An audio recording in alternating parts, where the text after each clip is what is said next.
Hola a tothom! En aquest vídeo explicarem 3 maneres per calcular com es fan les magnituds inversament proporcionals, que recordem que en un altre vídeo ja havíem fet les directament proporcionals. Així que, comencem! Abans d'escriure la teoria, per poder entendre exactament a què ens referim quan parlem d'una magnitud inversament proporcional, bàsicament fem servir aquest exemple amb un cotxe i una carretera. Suposem que aquesta carretera té 20 km de mesura. Doncs en aquest cas, si nosaltres viatgem dintre del cotxe, si anem a una velocitat tal que la que estem fent ara, veiem que triguem una quantitat de minuts, de segons, d'hores. Tot dependrà de la velocitat a la que anem. Però què passa si nosaltres, en comptes d'anar a aquesta velocitat que hem fet fins ara, anéssim en aquesta altra? Veiem que hem trigat menys. Doncs hem de pensar que, suposant que aquests 20 quilòmetres, el cotxe anava a 20 quilòmetres hora, efectivament el cotxe ha trigat una hora en creuar aquesta carretera. Però suposant que en comptes d'anar a 20 quilòmetres hora va una mica més ràpid i aconseguim fer la carretera en 40 quilòmetres hora, veiem que el temps es redueix. Quan es reduirà? Doncs si abans teníem una hora i hem doblat, doncs en aquest cas tindrem mitja hora. Així, amb aquest exemple podem veure que efectivament el que tenim és que quan més ràpid o a més velocitat va el cotxe, menys estona triga en fer en aquesta carretera de 20 quilòmetres. Això ho podem escriure d'aquesta forma que veurem a continuació. Com bé deia, les magnituds inversament proporcionals són aquelles que, si jo augmento una, l'altra el que farà serà disminuir. En quina proporció? Doncs exactament en la mateixa. És a dir, si jo tinc un valor, en aquest cas A, el multiplico per 2, doncs el meu valor B, en comptes de multiplicar-lo per 2, el dividiré entre 2. D'igual forma, si en comptes de multiplicar per 2, divideixo A entre 2, en aquest cas, com és inversament proporcional, com la A està dividint, la B es multiplicarà amb quin valor? Doncs si l'hem dividit entre 2, la B es multiplicarà per 2. Veiem un exemple del que estic dient i anem a fer servir l'exemple que us he fet al principi amb el cotxe. En el cas que veiem abans, efectivament, nosaltres tenim que la velocitat i els minuts importen. Com importen? Doncs si nosaltres teníem el cotxe a la carretera de 20 quilòmetres i nosaltres anem a una velocitat de 20 km hora, veiem que trigarem 60 minuts. Però què passa si en comptes d'anar a més velocitat, és a dir, en comptes d'anar a 40 km hora, que veiem que se'ns redueix el temps a la meitat, anéssim a 10 km hora, és a dir, reduïm a la meitat la velocitat, com veiem aquí, doncs el que farem serà multiplicar per 2 els minuts que triguem. De forma que, si jo redueixo a la meitat la velocitat, 20 entre 2, faré el doble de minuts, 60 per 2. Què aconseguim amb això? Doncs veiem que, al final, aquestes velocitats i els minuts estan augmentant o disminuint segons la mateixa proporció, és a dir, segons el mateix número amb el qual estem multiplicant o dividint. Però, ara bé, hi ha una segona part en tot això, que és el producte constant. Al final nosaltres, quan tenim un producte constant, anem a veure per aquí l'exemple. Nosaltres el que tenim és, si jo multiplico aquest valor amb aquest valor, ha de ser exactament el mateix resultat que si jo multiplico, per exemple, aquest valor per aquest valor. O sigui, al final, nosaltres aquí el que tenim és una multiplicació constant, és a dir, un producte constant on tota l'estona anem obtenint els mateixos valors. Veiem com queda. Com us comentava, veiem que efectivament tots els valors que es relacionen els de la taula amb la multiplicació en si, veiem que el resultat dona en tot moment 1.200, pel qual vol dir que el producte constant d'aquesta magnitud inversament proporcional serà de 1.200. Per poder resoldre problemes com aquest, nosaltres podem fer servir el mètode de la reducció a la unitat. En aquest cas tenim el problema que diu: un ramader té alfals al magatzem per alimentar 3 vaques durant 10 dies. Quant duraria si tinguéssim 5 vaques? En aquest cas, què tenim? Doncs que nosaltres sabem que 3 vaques ens mengen alfals 10 dies. De forma que, si nosaltres tenim la mateixa quantitat d'alfals, és a dir, no hem pogut comprar més o no hem pogut conrear més o el que sigui, només tenim una certa quantitat que està en el magatzem, si nosaltres en comptes de tenir 3 vaques en tinguéssim 5, què passaria? Quants dies trigaríem en gastar-lo? Doncs, per saber això, primer de tot hem de saber què passaria si només tenim una vaca.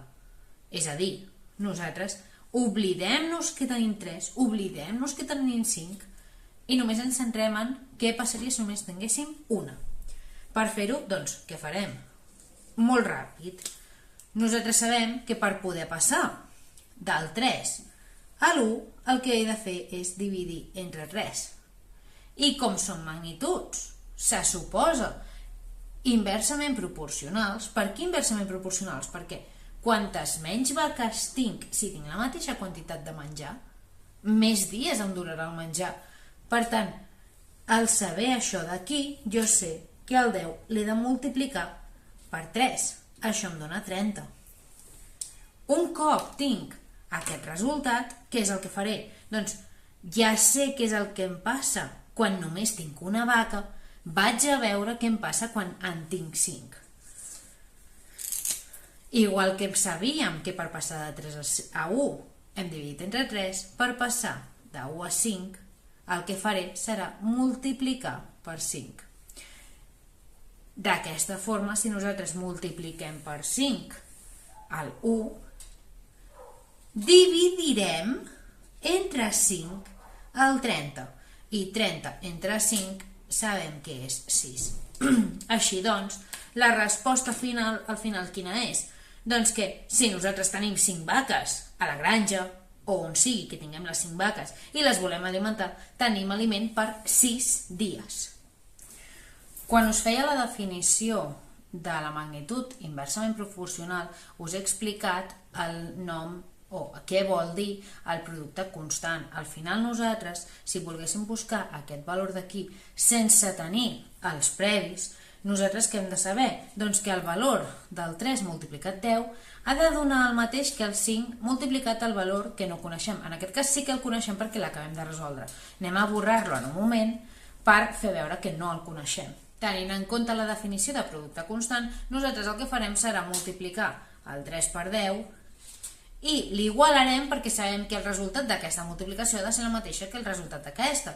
Doncs l'igualarem a 5 multiplicat per el huequito que nosaltres no coneixem. Llavors, un cop omplerta aquesta capsa, podrem saber quin és el valor d'aquesta capsa. Doncs anem a solucionar-ho. Nosaltres sabem que 3 per 10 és 30 i això ens dona el mateix que el 5 per la caixa que no coneixem. Que al final nosaltres, per poder solucionar això, dividirem el 30 entre 5 i això ens dona 6. Perquè al final nosaltres podem relacionar que aquest 6 d'aquí és el valor dels dies.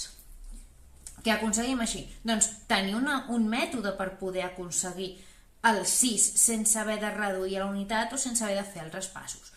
Això què dona al final? Doncs si nosaltres sabem això, què podem pensar també? Doncs que la divisió de 3 entre 6 ha de ser la mateixa que la divisió de 5 entre 10. Per tant, si nosaltres en comptes de tenir això d'aquí ho volem pensar d'aquesta forma, tindrem el 3 dividit entre algun número que no conec, ha de ser igual al 5 dividit entre 10.